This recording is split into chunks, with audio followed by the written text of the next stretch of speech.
What up and welcome to Rama Screen YouTube channel, and here's my review of Marvel Studios' new animated series on Disney Plus, X-Men 97. Let's rock this. Okay, so I was in the 8th grade back when X-Men the animated series ended its run 27 years ago. And so yeah, seeing this revival does bring back some good old memories.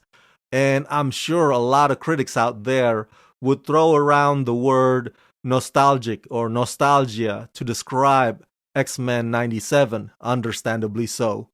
Marvel and Disney Plus granted me the first 3 episodes, but since the review embargo lifts on the same exact night as the show's premiere, this video is probably not gonna get a lot of traction, because it will drown in the algorithm of a sea of other X-Men 97 video reviews on YouTube. But that's okay. It also means that I don't need to spend too much time talking about it. But overall, my take is X-Men 97 is fantastic, but it's far, far, far from perfect. The story picks up right where the previous one left off, and this definitely caters to millennials like me, as opposed to Gen Z audiences, many of whom probably have not yet watched the old show. That said, some of the changes and the creative decisions about X-Men 97 kinda irk me a bit. And I'm not just talking about the now non-binary morph. X-Men 97 revisits the iconic era of the 1990s as the X-Men, a band of mutants who use their uncanny gifts to protect a world that hates and fears them, are challenged like never before, forced to face a dangerous and unexpected new future. The voice cast includes Ray Chase as Cyclops, Jennifer Hale as Jean Grey, Alison Seeley Smith as Storm, Cal Dodd as Wolverine, J.P. Carliak as Morph, Lenore Zan as Rogue, George Buza as Beast, AJ Locascio as Gambit, Holly Chow as Jubilee, Isaac Robinson Smith as Bishop, Matthew Watterson as Magneto, and Adrian Howe as Nightcrawler. Bo DeMaio serves as the head writer and showrunner. Episodes are directed by Jake Castorena, Chase Conley, and Emi Yonemura, featuring music by the Newton Brothers. Hey, please click the join button below to become Rama Screen members. By doing so, you'll help support this channel, and you'll also get lots of perks, including my out of the theater reactions and many, many more. So click on the link below to join Rama Screen membership today. Hey, I'm not gonna comment on why the showrunner Bo DeMaio got fired. You can read all of that online for those details, so I'm gonna leave that particular drama out of my review here. Listen, after 3 episodes in, I'm still confused about some things in terms of the voice casting. And if you can shed some light on it, I'd greatly appreciate it. I understand that not all the original voice cast returns. Some of them felt like they don't fit the characters anymore. I get it, and I respect that. And of course, the original guys who voiced Cyclops and Robert Kelly sadly died, but George Buza came back, so that's good. But what is Chris Potter voicing here in this new version if it's not Gambit? There seems to be a lot of shuffling going around, and I'm not sure which one is which anymore. It's confusing. Now, about Magneto being the new leader, replacing the deceased Professor X, I got no problem with that. But that goes to the other thing as well, because I noticed that the animation for the female characters are less sexualized this time, which is fine. We're living in a different era now.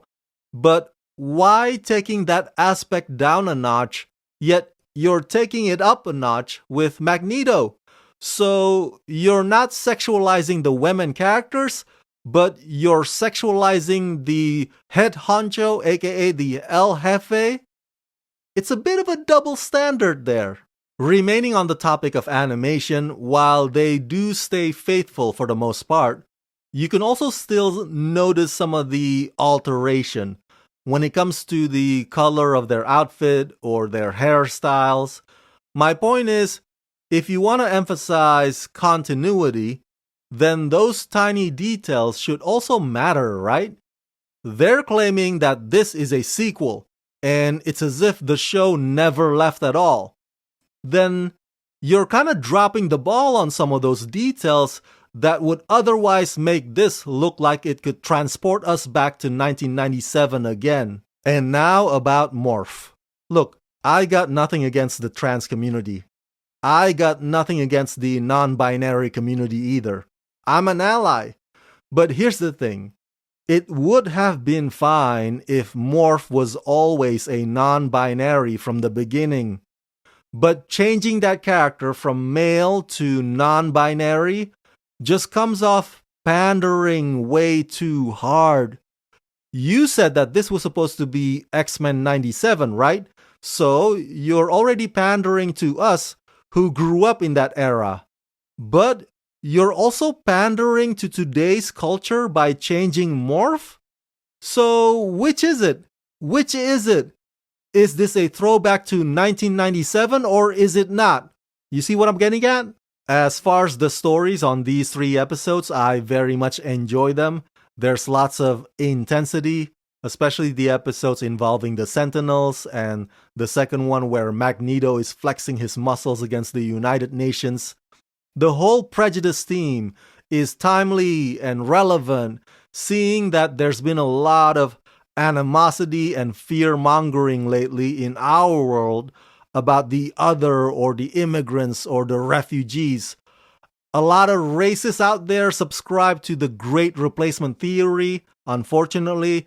And so, yeah, even though this is an animated action adventure, it brings up issues that are even more topical and critical than they were back in the 1990s. Now that Xavier is out of the picture, the writers also inject some complicated relationship dramas and twists and turns that kind of compel these iconic characters to do some grown-up thinking, which is appropriate, seeing that the fans of the original show are now like me. We are in our 40s. So seeing Cyclops, Jean Grey, Rogue, Gambit, and the rest of the team deal with adulting of their own is fascinating to say the least. So yeah, overall I give X-Men 97 the rating of 3.5 out of 5. I did not give it a perfect score because of all the reasons I mentioned to you earlier, but I'd be lying to you if I said I didn't enjoy it, because the fact is, I most certainly did. It's always good to go down memory lane when times were simpler and less stressful.